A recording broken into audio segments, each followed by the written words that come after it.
যুবশক্তি প্রকল্প নিয়ে একটা বিরাট আপডেট চলে আসলো যে কবে থেকে যুবশক্তি প্রকল্প চালু হতে পারে।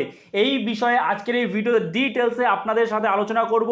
প্রথমত, এখনও যদি আপনারা যুবশক্তি পোর্টালে যান তাহলে কিন্তু ঠিক এই রকমই দেখাচ্ছে, কিন্তু এরই মধ্যে একটা নতুন আপডেট চলে আসলো। একটা নতুন আপডেট আমি পেয়েছি, সেটাই আপনাদের সাথে শেয়ার করব। প্রথমত, আপনারা অনস্ক্রিন দেখতে পাচ্ছেন এই যে একটা সংবাদপত্রে কিন্তু এই আপডেটটা এসছে এবং এখানে কি বলা হয়েছে আমি আপনাদের ঠিক পড়ে বলছি। দেখুন কি বলেছে, যুবশ্রী যুবসাথী মিলে নয়া প্রকল্প যুবশক্তি। যুবশ্রী যুবসাথী মিলে নয়া প্রকল্প যুবশ্রী।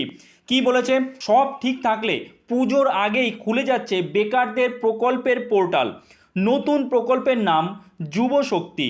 যুবশ্রী ও যুবসাথীও এই নয়া প্রকল্পে যুক্ত হচ্ছে। আশ্বাস মতোই আগের দুটির থেকে বেশি সুবিধাজনক হবে যুবশক্তি এবং মিলবে দ্বিগুণ টাকা। আগে দুই ক্ষেত্রেই মাসে ১,৫০০ টাকা মিলত। ২০১৩ সালে যুবশ্রী চালু হয় বেকারদের স্বনির্ভর করার জন্য। এমপ্লয়মেন্ট ব্যাংকে নথিভুক্ত করে কেবল এই ১,০০,০০০ নাম নেওয়া হয় যখন যুবশ্রী চালু হয়েছিল। বিধানসভা ভোটের আগে তড়িঘড়ি চালু হয় যুবসাথী। অন্যদিকে বিজেপি যখন ক্ষমতায় আসে তার আগেই কিন্তু বলেছিল যে যুবকদের ভাতা দ্বিগুণ করার প্রতিশ্রুতি দেওয়া হয়েছিল। শুভেন্দু অধিকারীর নেতৃত্বে নতুন সরকার ক্ষমতায় আসার পর দ্রুত তা কার্যকর করা হয়। বাজেটেও তা ঘোষণা করেন অর্থমন্ত্রী স্বপন দাশগুপ্ত। কর্মহীন গ্র্যাজুয়েটরা মাসে পাবে ৩,০০০ টাকা করে এবং যারা নন গ্র্যাজুয়েট অর্থাৎ যারা মাধ্যমিক বা উচ্চ মাধ্যমিক পাস করেছে তারা কিন্তু মাসে পাবে ২,০০০ টাকা করে। যোগ্যতা মানও বাড়ি বাড়ি ঘুরে সমীক্ষা করে খতিয়ে দেখা হবে।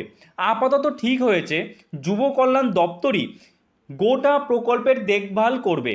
যুব কল্যাণ মন্ত্রী ইন্দ্রনীল খাঁকে প্রশ্ন করা হলে বলেন, বেকারদের কর্মসংস্থান না হওয়া পর্যন্ত পাশে থাকবে রাজ্য। যুবশক্তিতে ২ ও ৩,০০০ টাকা করে দেওয়া হবে। যুবশ্রী শ্রম দপ্তরের অধীন হলেও যুবসাথী ছিল যুব কল্যাণের অধীন। যুবশক্তিতে বয়স হতে হবে ২১ থেকে ৪৫ বছর। এর আগেই আমরা কিন্তু শুনেছি, যদিও এখানে ২১ থেকে ৪০ বছর বলেছে, কিন্তু ২১ থেকে ৪৫ বছরই আপনারা ধরে রাখুন। এবং এর আগেই কিন্তু আমরা শুনেছি যখন বাজেট পেশ হয়েছিল ২০২৬-এর নতুন সরকার আসার পরে, তখন কিন্তু বলা হয়েছিল সেই বাজেটে যে যুবশক্তি প্রকল্প কবে চালু হতে পারে, অক্টোবরে যুবশক্তি প্রকল্প চালু হবে, এটা কিন্তু বলা হয়েছিল। এবং সেই কথা মতো কিন্তু নতুন আপডেট, আপনারা নিশ্চিন্তে থাকুন, পুজোর আগেই কিন্তু যুবশক্তি প্রকল্প চালু হয়ে যাবে। এবং অবশ্যই এখানে কিন্তু অনলাইনেই আবেদন হবে, ঠিক আছে? অফলাইনে হতে পারে, সেটা পরের ব্যাপার, কিন্তু অনলাইনেই ধরে রাখুন আপনারা আবেদন কিন্তু হবে। ওকে, আশা করছি আপনারা বুঝতে পেরেছেন যুবশক্তি প্রকল্প নিয়ে এই একটা আপডেট ছিল। নিশ্চিত থাকুন, খুব তাড়াতাড়ি চালু হতে চলেছে যুবশক্তি প্রকল্প, যেমনটা বাজেটে ঘোষণা করা হয়েছে। ওকে, তো এই ভিডিওটা এখানে শেষ করছি, দেখা হচ্ছে নতুন কোনো ভিডিওতে। সবাই ভালো থাকবেন, আর হ্যাঁ, অন্যদের সাথেও শেয়ার করে দেবেন।